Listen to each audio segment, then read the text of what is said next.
अस्सलाम वालेकुम एवरीवन, कैसे हैं आप? सब ठीक हैं? उम्मीद सब खैरियत से होंगे। अल्लाह ताला आपको खैर आफियत से रखे।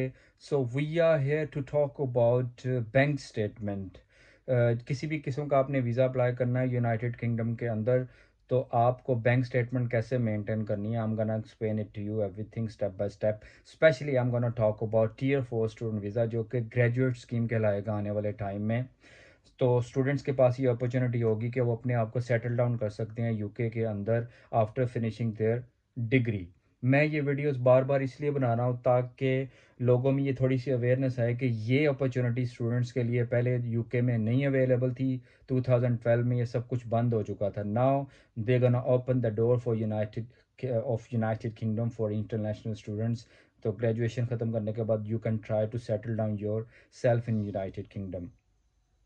So, if you're gonna apply for a student visa, you have to qualify for 70 points. 70 points आपने लेने हैं। इमिग्रेशन ऑफिसर अगर आपको 70 पॉइंट दे देता है, then you're gonna qualify for student visa. Then you can come and enjoy your life and see Gore and everyone here.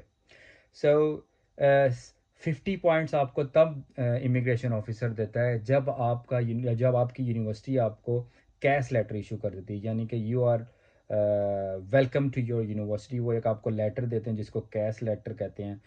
तो अगर आपको वो मिल जाता है, 50 पॉइंट्स वो मिल जाते हैं। 10 पॉइंट्स आपको बैंक स्टेटमेंट के होते हैं और 10 पॉइंट्स आपकी इंग्लिश रिक्वायरमेंट के होते हैं, जो कि आपने आइल्स करनी होती है। डिफरेंट यूनिवर्सिटीज़ की रिक्वायरमेंट डिफरेंट है। कुछ 6.5 मांगते हैं, कोई 5.5 मांगते हैं, कोई 6 बैंड मांगते हैं। It's up to your university and your college. So let's come to the bank statement. Bank statement जब आप अपने अप्लाई करनी है, जमा करवानी है, तो I just want request everyone, this is my own personal opinion. I am not solicitor, I am not giving you advice, but I am just telling you the personal experience. जब आप bank statement लगाएं, तो आपका जो legal guardian हो, यानी कि आप मिसाल के तौर पे आपके डैडी की है, आपके फादर की है, या जी जिसकी भी स्टेटमेंट आपने लगानी है, तो उसमें आप ये देखें कि एकदम से उसके अंदर पैसे ना डालें और एकदम से ना निकालें। मिसाल के तौर पर एकदम से 20 लाख आपके अकाउंट में आ गया है और उससे नेक्स्ट डे या 2 दिन बाद वो 20 लाख चला गया और बैलेंस ज़ीरो हो गया, या 10,000 या 20,000 रह गया। This is not a good sign for your healthy bank statement. Bank statement को मेंटेन करने के लिए कोशिश करें कि पिछले 6 महीने की बैंक स्टेटमेंट लगाएं।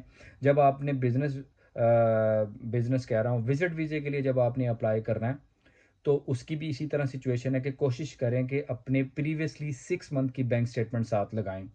और जब आपने अपना स्टूडेंट वीज़ा अप्लाई करना है, स्टूडेंट वीज़े के लिए जब आपने इसके 10 पॉइंट्स अगर आपने लेने हैं, तो please I would just like to I want request you that कि आप अपनी बैंक स्टेटमेंट पिछले 6 महीने के लगाएं। आपके लीगल गार्डियन या आपके पेरेंट या जो भी आपको स्पॉन्सर कर रहा है, उन वो अपने बिजनेस के पेपर साथ लगाएं। और उसमें कितना डिपॉजिट हो रहा है बैंक स्टेटमेंट के अंदर, उसमें कितना विड्रॉ हो रहा है, कभी भी वो नील बैलेंस पे ना आए या बिल्कुल लो बैलेंस पे बैंक स्टेटमेंट नहीं आनी चाहिए।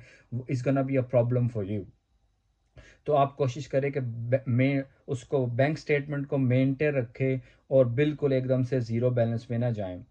और जब ये आप हो जाता है, तो आप अपनी जब डॉक्यूमेंट सबमिट करवाते हैं, तो उसमें एनटीएन नंबर भी लगता है, जो भी आपका बिजनेस है और कितना वो बिजनेस कर रहा है आपका स्पॉन्सर, आपके वालिद साहब या आपके डैडी। तो उसमें अपने बिजनेस के डॉक्यूमेंट्स लगाएं। अगर मिसाल के तौर पर कोई बिजनेस अकाउंट भी है आपके फादर का, तो बिजनेस अकाउंट के अंदर भी अगर वो सोल प्रोप्राइटर हैं, अगर सोल यानी कि he is all in his account, उसमें भी कोशिश करें कि वो फ्लक्चुएट होता है, उसमें सब नज़र आता हो कि कितने डिपॉजिट आ रहा है, कितना जा रहा है। और वीज़ा रिक्वायरमेंट के लिए टीयर 4 के लिए 28 डेज इमिग्रेशन ऑफिसर देखता है, लेकिन आप कोशिश करें कि आप 6 मंथ की बैंक स्टेटमेंट लगाएं, ताकि इमिग्रेशन ऑफिसर सेटिस्फाई हो कि योर स्पॉन्सर या योर वालद या your daddy has sufficient amount for your education and sufficient amount for the expenses while you are staying in United Kingdom. ये आप जब आपने अप्लाई करना है, तो कोशिश करें कि जितनी देर आपका वीज़ा जो प्रोसेस में रहेगा, तो उसमें से पैसे आप ना निकालें, पैसे अंदर ही रहने दें, उसके अंदर अमाउंट रहने दें, बल्कि वो कोशिश करें कि ऐसा ही अकाउंट लगाएं जिसमें पैसे रहते हैं। अदरवाइज़ जब वो ऑनलाइन चेक करते हैं आपकी बैंक स्टेटमेंट, तो it would be a trouble for you.